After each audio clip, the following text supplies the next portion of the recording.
This is a reading of the essay, Monotheism and the Ontological Foundation of Christ's Deity. The central claim is straightforward. The New Testament's attribution of divine honors to Jesus of Nazareth is coherent only because he possesses the uncreated essential nature of Yahweh. Function flows from being. To give the exclusive worship, prayers, and creative prerogatives that belong solely to the Creator to any entity that lacks the uncreated nature of God is the precise biblical definition of idolatry.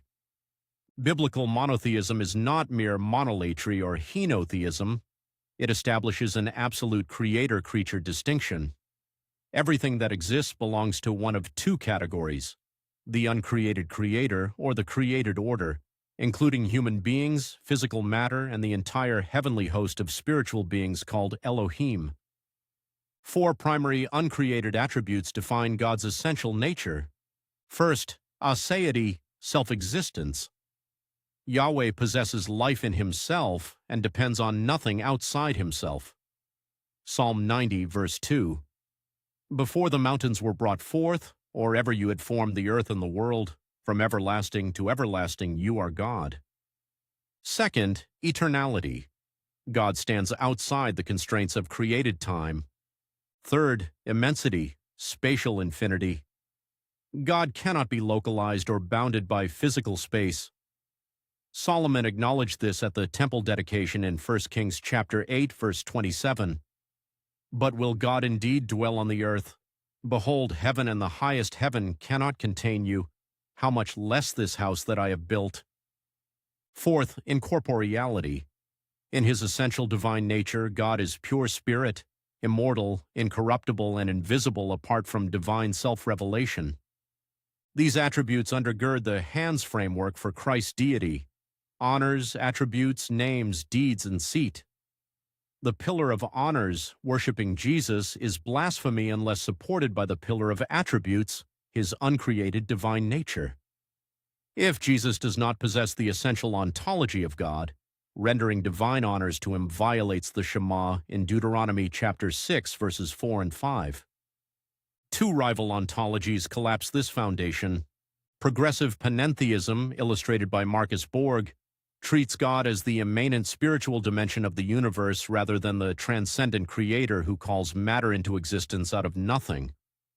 Jesus then becomes merely a spirit person uniquely attuned to that dimension. Paul's speech in Acts chapter 17, verses 24 through 31 refutes this. God made the world and everything in it. He does not live in temples made by man.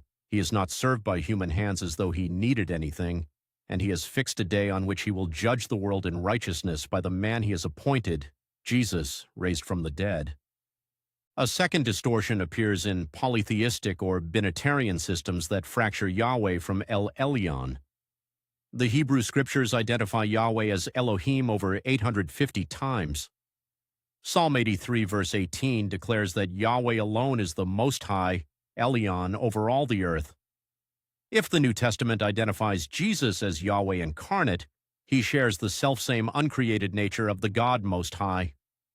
Second Temple horizons illuminate how this inclusion occurred without abandoning monotheism. The word Elohim functions as a realm descriptor for any inhabitant of the spiritual realm, yet never confuses created Elohim with Yahweh's absolute uniqueness as creator. Within this worldview, the two powers in heaven tradition recognized an invisible transcendent Yahweh, alongside a visible embodied Yahweh who interacted with humanity, the angel of Yahweh who speaks as God and bears the divine name, and the cloud-riding Son of Man in Daniel chapter 7, verses 13 and 14, who receives everlasting dominion and worship. Richard Bauckham's divine identity model complements this picture. Early Jewish monotheism defined God by two exclusive criteria: sole creator of all things and sole sovereign Lord over all reality. Paul rewrites the Shema in 1 Corinthians chapter 8, verse 6.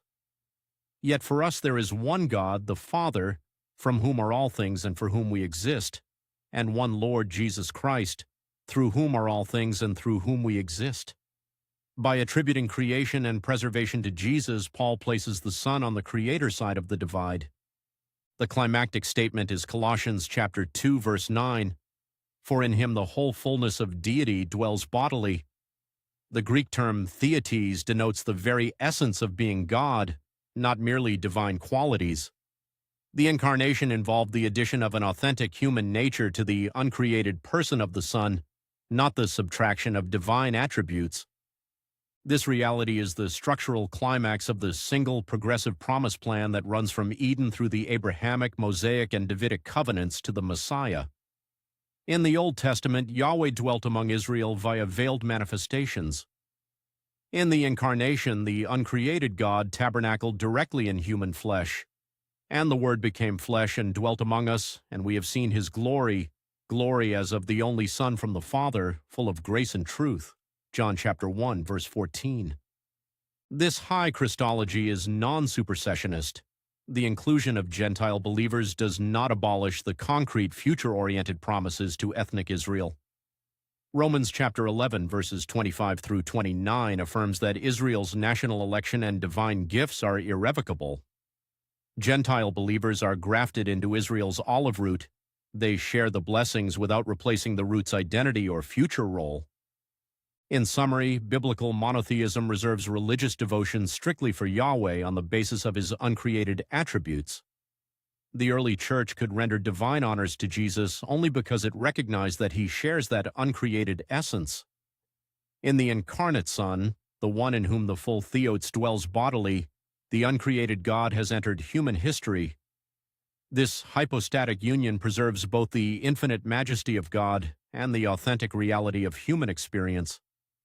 As the fulfillment of the promise plan, the incarnate Son secures eternal redemption and guarantees the ultimate renewal of the cosmic temple, incorporating the nations into the root of Israel without abrogating the irrevocable gifts and calling of ethnic Israel.